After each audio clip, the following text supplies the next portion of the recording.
जैसे राम। इस तरह की चौकसा मशीन जो कि आप भी देखते होगे, आप भी चलाते होगे, 14 इंच चौकसा मशीन है। जैसे आप लोग देख रहे होगे, इस बॉस कंपनी की चौकसा मशीन है। तो आज मैं इसकी पूरी मतलब नहीं चल रही थी, तो आखिरकार इसका प्रॉब्लम क्या हो सकता है। एक्चुअल जैसे चल ही नहीं रही, एक होता है आपका चल रही है, एक होता है नहीं चल रही है। तो नहीं चलने का सिचुएशन में आपको क्या क्या चीज़ चेक करनी होती है, उसी चीज़ के बारे में बात करनी हो। सर्वप्रथम इसके मॉडल नंबर के बारे में बात करूँ तो मॉडल नंबर ये चौकसा 220 की हो जाती है। GCO 220 बॉस की होती है, GCO 220। इसमें हालांकि मैंने इस पर आर्मेचर रिलेटेड और इसके मतलब अदरवाइज चौकसा की अदरवाइज फील्ड रिलेटेड मैंने वीडियो चढ़ा रखी है कि फील्ड कॉइल को कैसे बेंडिंग की जाती है। नहीं देखो तो जरूर देखिएगा।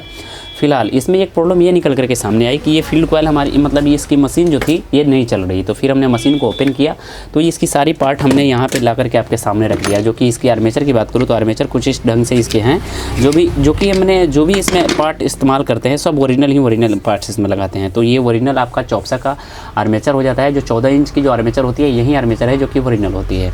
तो आज इसमें मैंने चेकअप किया तो हमको एक चीज़ इसमें निकल करके सामने आई कि इसकी चौकसा की फील्ड कॉइल की खराबी है। जैसे इसकी मॉडल नंबर की बात करूँ तो जैसे आप देखो GCO 220, जैसे यहाँ पे आपको स्पष्ट रूप से दिखाई दे रहा होगा, GCO 220 की बॉस की मशीन हो जाती है। तो इसकी मैंने जैसे फील्ड कॉइल चेकअप किया तो फील्ड कॉइल इसकी ख़राब निकली, जिसके कारण से हमारी नहीं चलती है। जैसे बात करूँ कितने मशीन चलती है, ज़्यादा भरभराहट की आवाज़ देती है या ज़्यादा आग बनाती है, तो उस सिचुएशन में आप आर्मेचर को चेंज कर सकते हो, सही हो जाता है। लेकिन अगर आपकी मशीन नहीं चल रही है तो उस सिचुएशन में बस आपको 3 ही चेक कर जाती है। फर्स्ट में आपका तार को चेकअप करें, अगर आपकी तार खराब होगी तो भी नहीं चलेगा। सेकंड आती है आपका स्विच को चेक करें, स्विच खराब होगी तो भी नहीं चलेगा।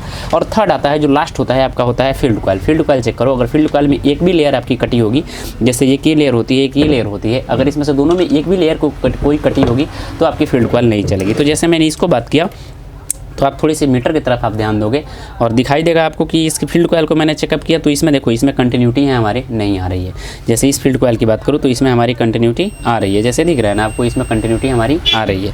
तो ये हमारी फील्ड कॉइल काम नहीं कर रही है, जिसके कारण से हमारी ये चौकसा मशीन नहीं चल रही है। तो मैं बात करूँ कि ये मैंने फील्ड कॉइल को मार्केट से ऑलरेडी खरीद रखा है। मैं जो भी पार्ट्स खरीदता हूँ ओरिजिनल खरीदता हूँ। तो चलिए अब मैं आगे बढ़ाता हूँ आपको। सो मेरे भाई मैंने ऐसे देखो मैंने एक अलग तरह के मैंने फील्ड मतलब इसी चौकसा का सेम टू यू इसी चौकसा का है ओरिजिनल हमने फील्ड कॉइल ऐसे देखो खरीद करके ला रखे हैं, जो कि ओरिजिनल बॉस की होती है। रेपर की बात करूँ तो कुछ इस तरह की पैकेज में इसकी बॉस की आती है।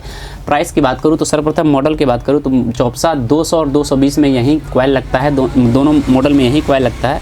प्राइस की बात करूँ तो समथिंग आपको 2100 के आसपास इसको प्राइस इसका आ सकता है। तो इसको बैठाने का तरीका आपको विधि क्या होगी, चलिए आगे बढ़ते हैं। कितने लोग ये बोलेंगे कि भाई साहब ये चौकसा मशीन की ये फील्ड कॉइल को बेंडिंग भी कर सकते हो, लेकिन नहीं भाई आप गलत हो, क्योंकि मैंने फील्डिंग मतलब बेंडिंग पे ऑलरेडी वीडियो चढ़ा रखी है कि बेंडिंग कैसे की जाती है और किस मॉडल की बेंडिंग की जाती है। जैसे मैं बात करूँ इसका तो इसमें देखो अदरवाइज आप किसी कंपनी में देखोगे, फिलहाल मैंने एक वीडियो चढ़ाई रखी है कि कैसे फील्ड कॉइल को बेंडिंग की जाती है। नहीं देखो तो जरूर देखिएगा, क्योंकि आप देखो फील्ड कॉइल करने के लिए इंपॉर्टेंट होता है यहाँ पे स्पेस होना। अगर स्पेस होगी तो आप बेंडिंग कर सकते हो। और इसकी जो क्लिप होती है ये क्लिप यहाँ पे आकर पकड़ती है, जिससे हमारी कॉइल का मतलब फील्ड कॉइल को सपोर्ट दी जाती है, यानी कि बॉडी में जो पैक की जाती है वहाँ पे यहाँ पे आके एक क्लिप लगती है। तो मेरे भाई क्लिप जब लग जाएगी तो पेपर कैसे लगेगा। और इसको बनावट थोड़ा सा आप देख सकते हो, ये मशीन से बेंडिंग होता है इसलिए इसको थोड़ा सा बनावट टेढ़ा किया जाता है। अगर हाथों से करते हो तो फिर इस तरह की शेप नहीं आती है। तो मैंने फाइनल डिसीजन ये किया कि इसको बेंडिंग ही कर दो, मतलब इसको दूसरा लगा दो, जिसके कारण से हमारी समस्या ही दूर हो जाती है। अगर आप इसको बेंडिंग करते हो तो फिर आपकी मैं आशा करता हूँ कि ये फील्ड कॉइल उतनी वर्क नहीं कर पाएगी जितनी आपकी मैनुअल करती है।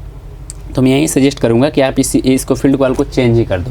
तो चलिए आगे बढ़ते हैं और इसको चेंज करते हैं। तो चेंज करने के लिए सर्वप्रथम आपको क्या करनी होगी, तो इसको चेंज करने के लिए हमारी बॉडी होती है और इसकी बनावट थोड़ी सी दूसरे तरीके से होती है। चलिए आगे बढ़ते हैं। सर्वप्रथम तो आपको फील्ड कॉइल के ये वाले जो हिस्से होते हैं इसको नीचे के साइड करते हुए, जैसे मैं बात करूँ इस तरह से करते हुए इसको बैठा लेनी है।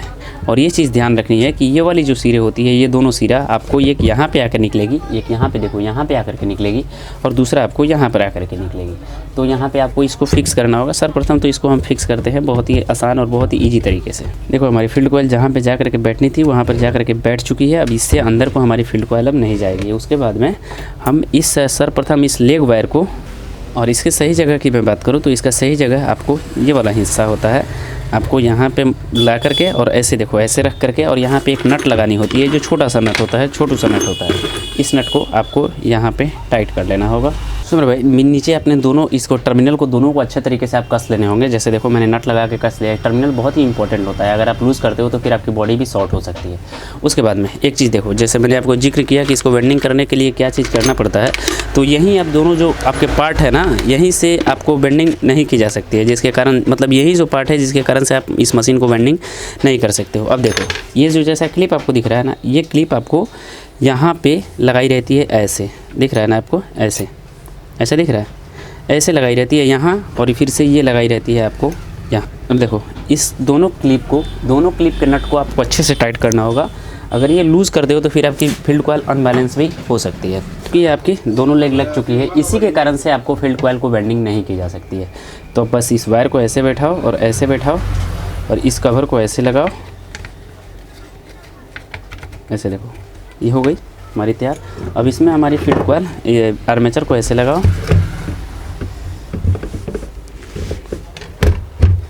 वैसे कस लिया। अब हमारी फील्ड कॉइल ये चलने के लिए तैयार हो चुकी है। अब इसको हम करते हैं बॉडी में इंस्टॉलेशन, क्योंकि अब ऐसे लगानी है, नॉर्मल से आप कार्बन लगाओगे आपकी मशीन एक्टिव हो जाए। तो हमारी पूरी फील्ड कॉइल फिटिंग हो चुकी है। बारी आती है बॉडी कसने का। तो बॉडी कसते हैं, उसके बाद में क्या होता है ना, टेस्ट करते हैं कि हाँ हमारी मशीन में आग भी है या नहीं है, क्योंकि सब सर्वप्रथम आपका इंपॉर्टेंट होता है चिंगारी। अगर आपकी मशीन नहीं बनाती होगी तो आपकी मशीन ज़्यादा दिनों तक जाएगी, अगर चिंगारी बनाती होगी तो फिर आपकी मशीन ज़्यादा दिनों तक वर्क नहीं कर पाएगी। तो हम इसको फटाफट से, अब तो असेंबल नहीं तो कोई भी कर सकता है, क्योंकि इस असेंबल करने का, जैसे मैंने आपको आर्मेचर कसने का, फिटिंग करने का सब कुछ तरीका बता दिया। अब इसको हम कस लेते हैं, क्योंकि हमारी कैमरा भी थोड़ी सी कम चार्ज है, इसलिए मैं आपको पूरी लॉन्ग वीडियो नहीं दिखा सकता। तो इसको कस करके फटाफट से आपको टेस्ट करके मैं भी दिखा देता हूँ। तो देखो हमारी मशीन अब पूर्णतः तैयार हो चुकी है। तो मैं आपके सामने इसको थोड़ी सी टेस्ट करूँगा। उससे पहले मैं आपको एक चीज़ बता दूं कि ये मशीन ऐसे घूमती है, ये चीज़ का भी ध्यान देना, क्योंकि दाहिने से होकर के बाएं आपकी एंटी क्लॉक बैक चलती है, क्लॉक बैक नहीं चलती है, एंटी क्लॉक बैक चलती है, यानी कि ऐसे आपकी मशीन जो भी चिंगारी होगा इधर को निकालेगा। तो मशीन को अब टेस्ट करते हैं, देखते हैं कि क्या हमारी मशीन चिंगारी वगैरह देता है या नहीं देता है।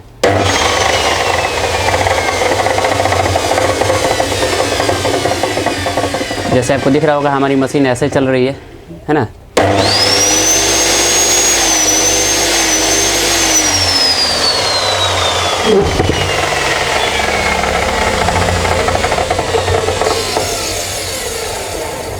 तो मेरे भाई हमारी मशीन कोई भी चिंगारी वगैरह कुछ भी नहीं दे रहा है। हमारी मशीन अब पूर्णतः तैयार हो चुकी है चलने के लिए। तो आपको ये जानकारी कैसी लगी? अगर अच्छी लगी तो प्लीज़ वीडियो को कर लेना लाइक, चैनल को कर लेना सब्सक्राइब। मिलते हैं नए वीडियो में, आपका भाई प्रिंस। जय श्री राम।